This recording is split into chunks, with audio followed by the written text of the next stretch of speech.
Mixing with Mike plugin of the week comes from Kiive. It's the KStrip. KStrip is a combination of three classic channel strips. Kiive, as you see here, there is an SSL or API channel strip, which is the A, and the SSL channel strip, which is the S letter. Each section there's three basic sections here. We have a saturation section, which gives you preamp emulation.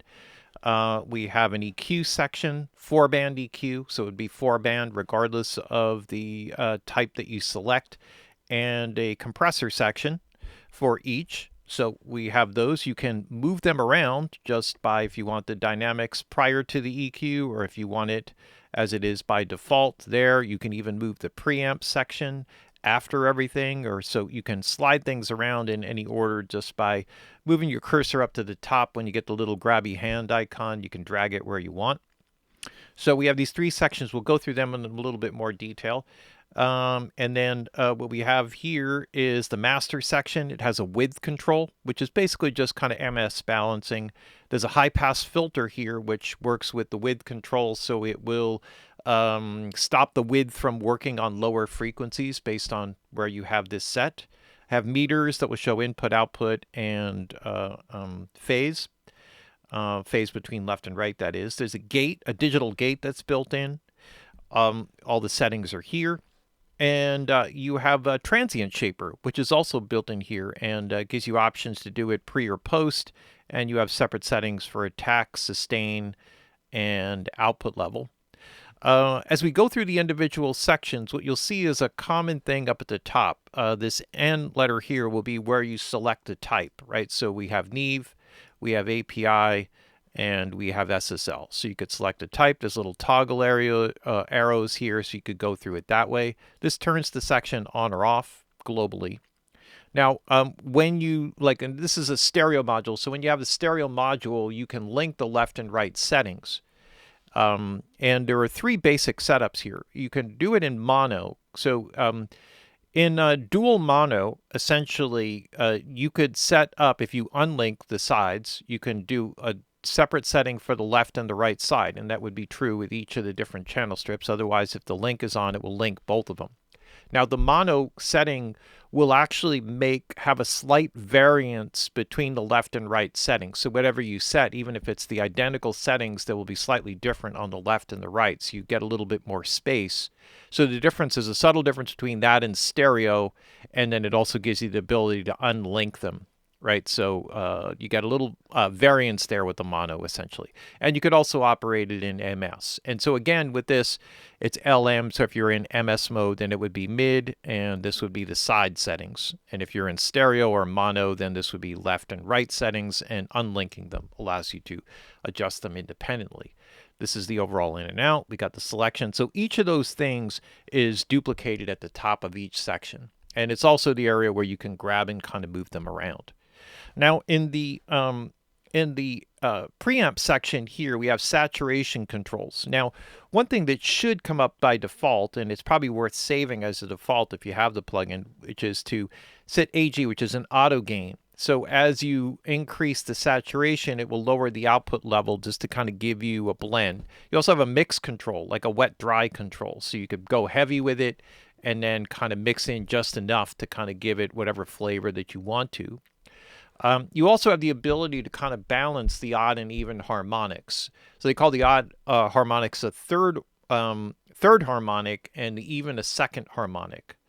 Now, typically, the even will give you a little bit of an edgier sound. The odd will give you a bit of a warmer sound, more musical sound. But sometimes what people call odd and even ends up backwards. So, you'll use your ear as always.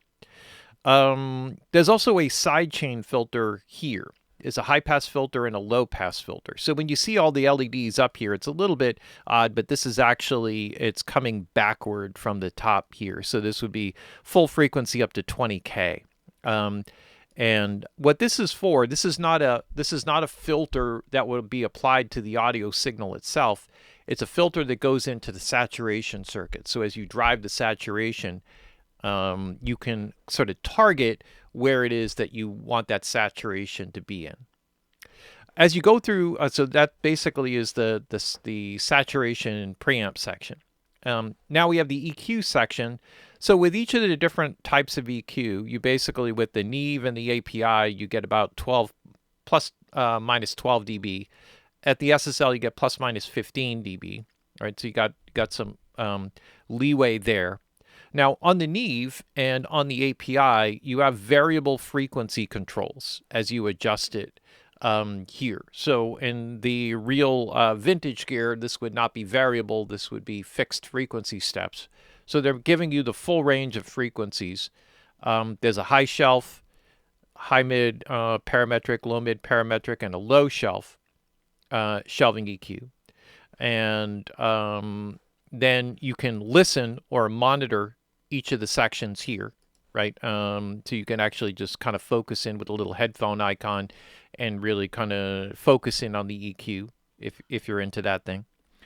And let's see, what else? Then you have the high-pass filter, low-pass filter. There also is an auto-gain feature here. So as you add EQ, it will balance out the overall output level, which is actually great, particularly if you're going to set up a compressor and you're going to EQ into the compression.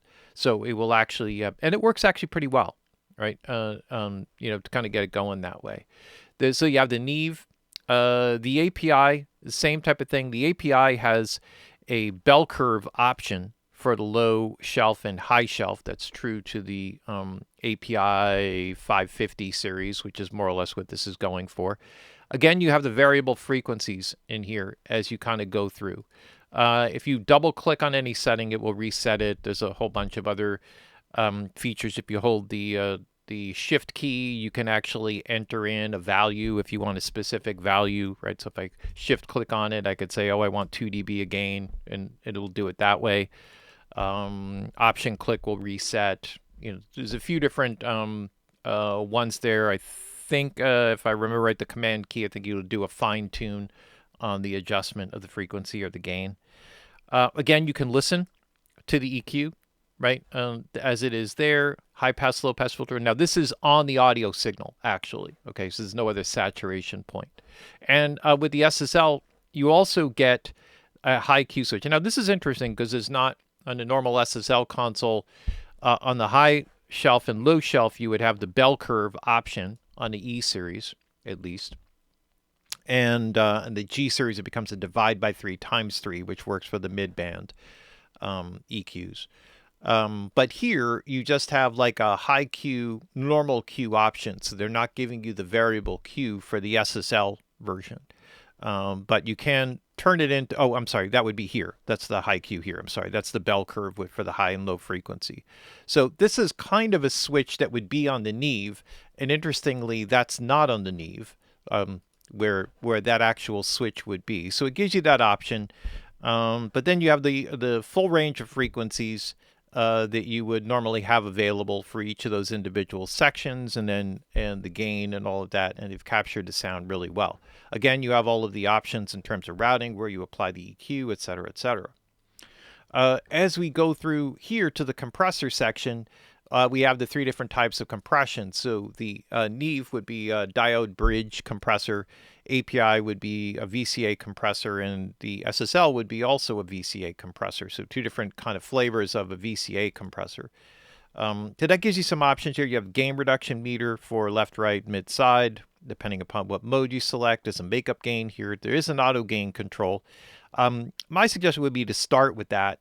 And then if you don't like it, you could turn it off and do the makeup gain manually. But I found that it works pretty effectively.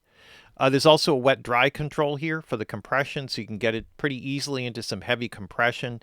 And then there's a sidechain filter, high-pass filter, so you can filter out frequencies into the sidechain going into it.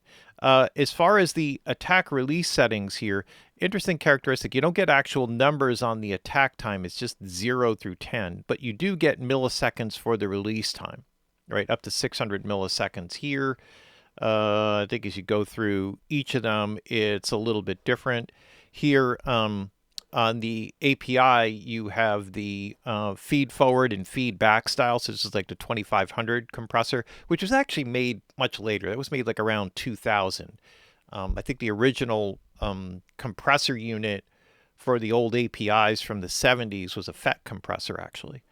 But you do have hard knee, medium knee, soft knee. So you have the options there on that. This is a really like powerful tool for shaping transients, by the way.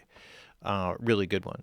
And then on the SSL, you got just kind of the pure, slow, fast attack. Now on the SSL channel compressor, the attack is just a switch, right? It's usually, transient sensing, I think, on both sides, but I think the fast attack is somewhere less than 3 milliseconds, and the slow side is closer to like 30 milliseconds.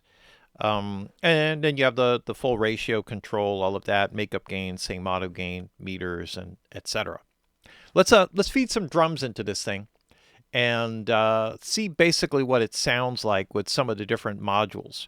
And then we can kind of go through them here. So let's just start no EQ.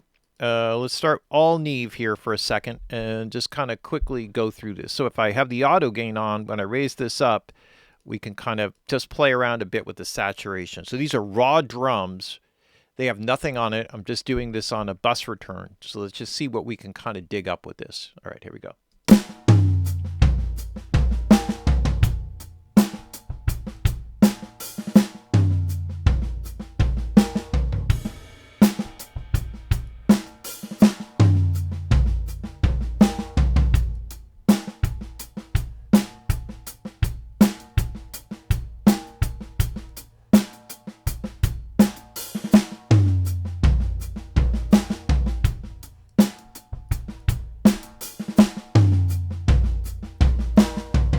Right, so you get a little bit of a warmer sound with this one, a little bit more present sound. That would be like a kind of classic thing, but pretty cool. You get like a good amount of saturation here. Plus we have the mix control, and we could target it, right? So if I filter this down, I could kind of filter it down here so it's kind of targeting more lower frequencies.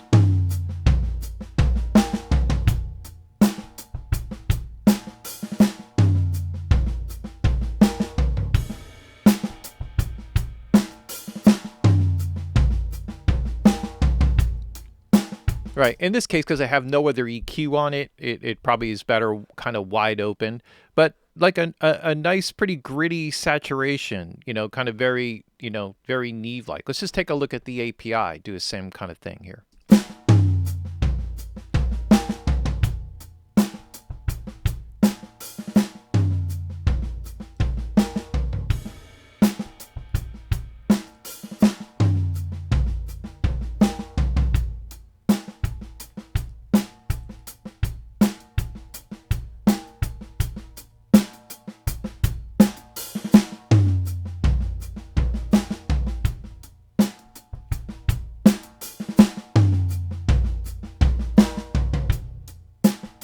Right. So that kind of, we could hear how the auto gain, it's leaving, it's kind of cutting a little bit of the edge, but just kind of try to push it a little bit just to kind of get a sense for what it can do. Let's go to the SSL. This should be a bit more present.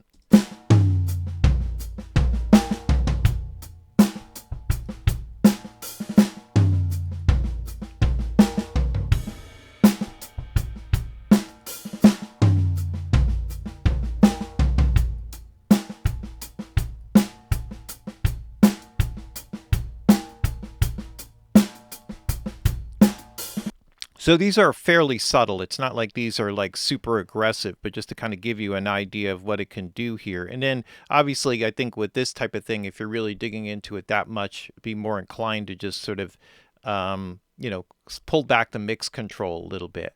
Let's go to the Neve and kind of leave the Neve here as our starting place. Maybe I'll just bypass that actually for a second. And then let me think here. Let me go.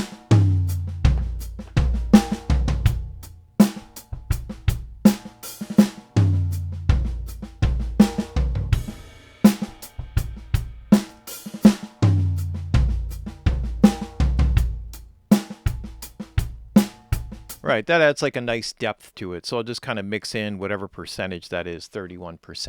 Let's go to the EQ sections here. So maybe I want to add like a little bit of air here. So we're already just sort of fixed here at 10K.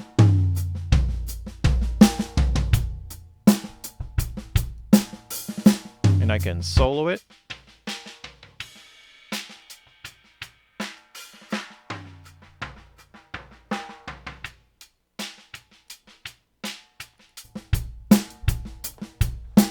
maybe what I'll do here is sort of bring down here. Let me kind of go to the lower end, see if I get a little bit of beef out of that.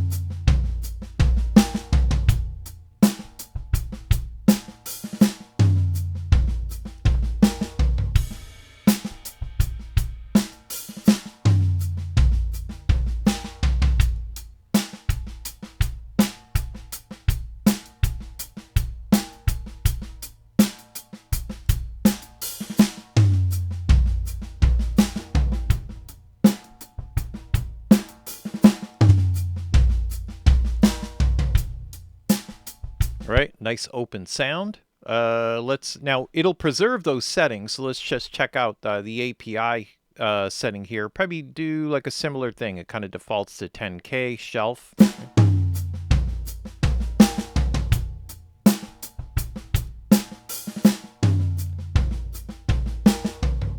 Much cleaner top end as you would expect. Let's kind of do a similar thing here. What did I do? Like around 85. Oops. Yeah, somewhere in there.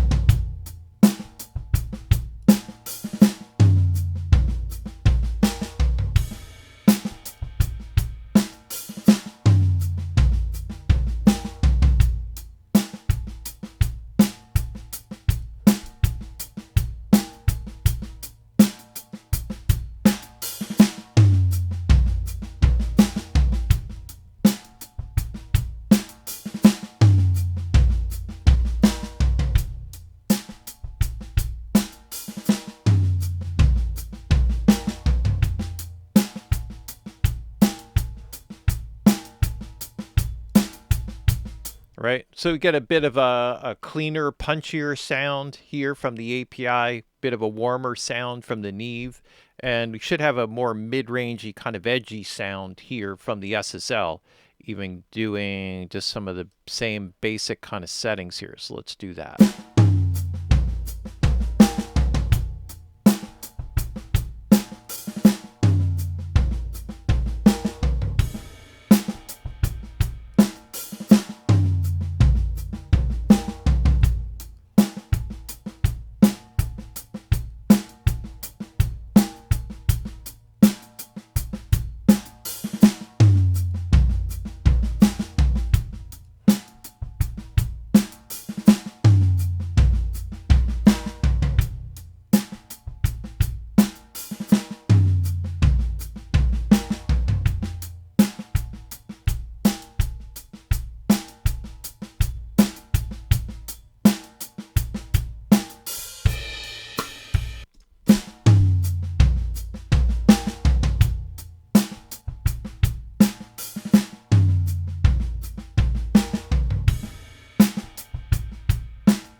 Right, so you get some really good defining characteristics of the different, of the different EQs. And this allows you to really go just sort of track by track.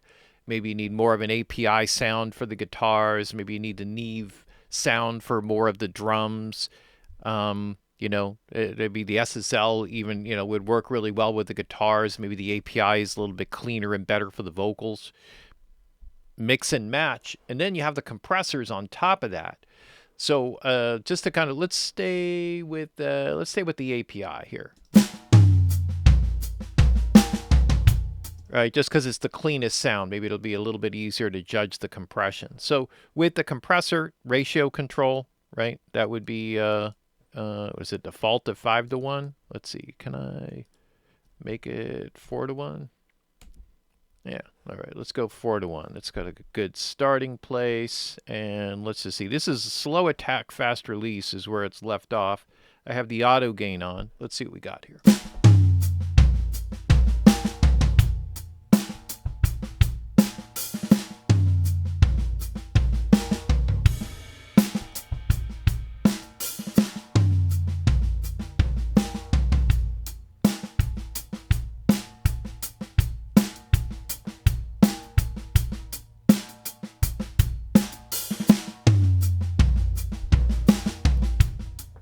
feels like there's a good amount of saturation in there. This would probably be good for a parallel.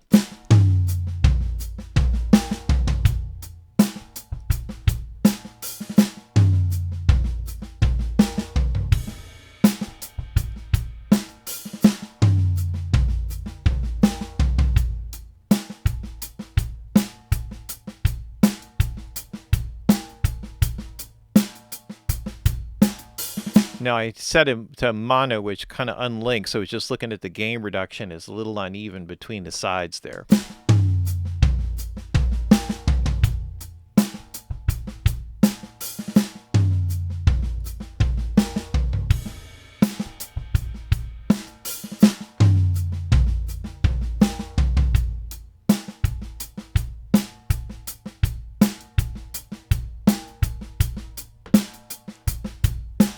So that gives a bit of a heavier sound, a more aggressive compression than I would have expected.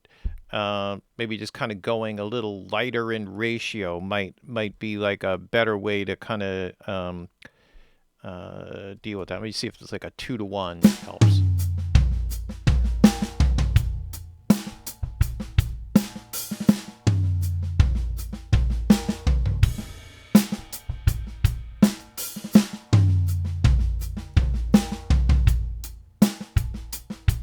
All right, we'll roll with that. Let's move on to the API.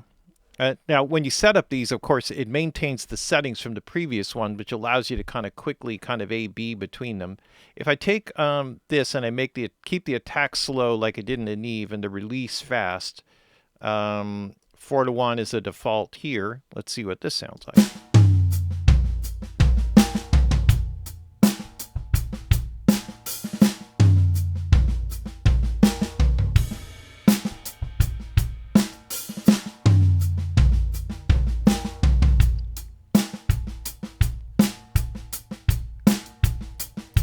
Not sure if I don't believe there's a calibration point on this. Seems like I'm having to go pretty low in on the threshold here. Overall, the way it could drive the input and output gain up here just to sort of, make that come in a little bit hotter. I'll just kind of roll with this here and let's just kind of go through the different feed forward, feedback. So typically with a feed forward, you'll get a cleaner, more responsive kind of response to the compression. With the feedback, it feeds back some of the output back into the side chain, so you get something that's a little bit has a little bit more kind of auto release kind of characteristics, just a bit. So it'll slow down with more. It'll be faster with fast transient material, a little bit slower with more sustaining material. And it usually gives you like a little bit of a warmer sound, the feedback versus feed forward.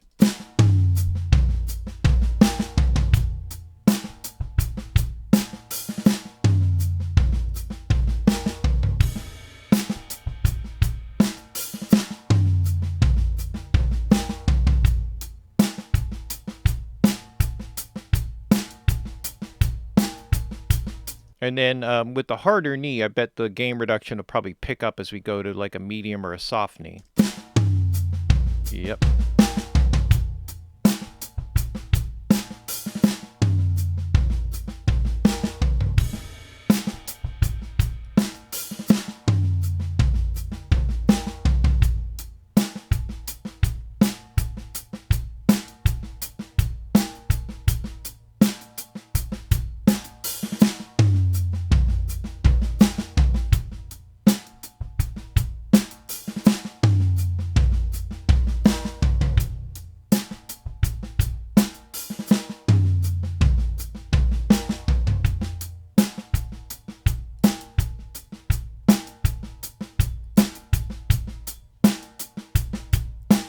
All right, so there's a lot to play with there with the different settings. I kind of like the slow attack and the feed forward.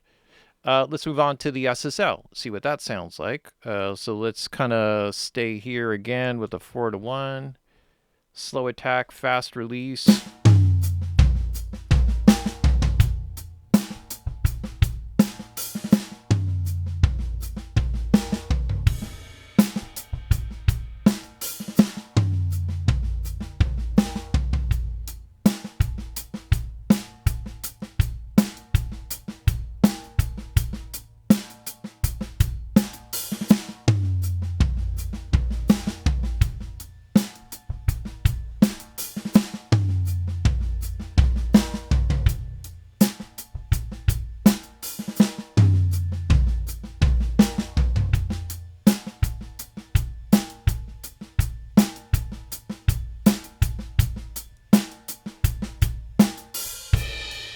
I think the mix control affects what the gain reduction meter looks like. Yeah, it does. Okay.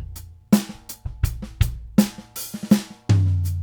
think I would prefer to see what the total gain reduction is, just so I get a sense of that, and then dial in the mix control kind of accordingly. That would probably be a better way to go about that.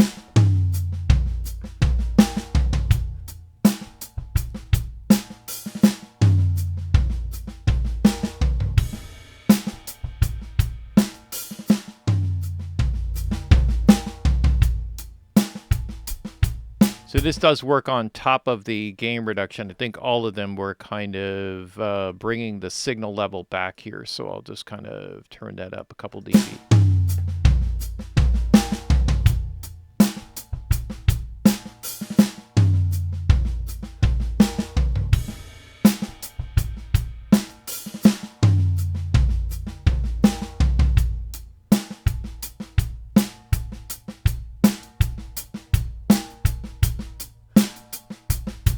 So you get a unique tonal coloration from all of them. To my ear, just kind of listening to this, to going through the individual modules of the compression, it feels a bit more aggressive than I would have expected. I would have expected, at least with kind of lighter gain reduction settings, you get something a little bit cleaner, and then it would kind of seems to grit up a little bit faster than what I expected here. But still offers a lot of real great tonal character. Plus, you got the mix control, so you can kind of get a bit of what you're looking for and just sort of blend it in. There's also the transient shaper, which you could turn on. This makes it pre or post the existing dynamic. So you could put it before all of the processing here for EQ and compression, or you could put it after. Most likely we would put it after here.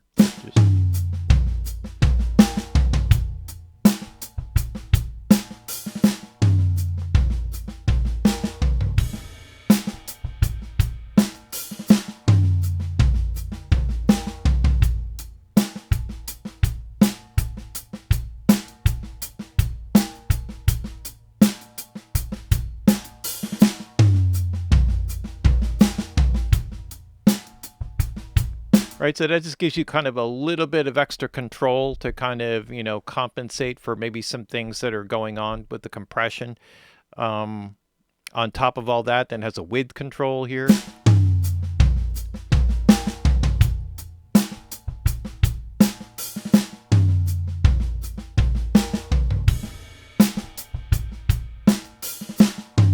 Right, and so again, the filter will kind of keep the width processing away from the lower frequencies, so you could preserve a little mono compatibility. So there's a lot here, and there's a gate on top of it, which has like all the classic basic digital settings. I don't think it's emulating anything analog. Again, you could place it pre or post. The processing got a separate on switch and a look ahead feature. It's a pretty cool one. There's a lot to it. There's a lot to dig into it. It gives you a lot of options just on a track-by-track basis in terms of the way that you color things. Saturation sounds really amazing. Got a lot of grit and warmth kind of built into it, so you can, kind of mix and match the different modules to sort of shape the sound that you want. And it gives you all kind of under one hood, which is kind of cool. So nice effort. Always love the stuff from Kiive Audio, and this one is no exception, and worth checking out for sure. That's why it is Plugin of the Week from Kiive, KStrip.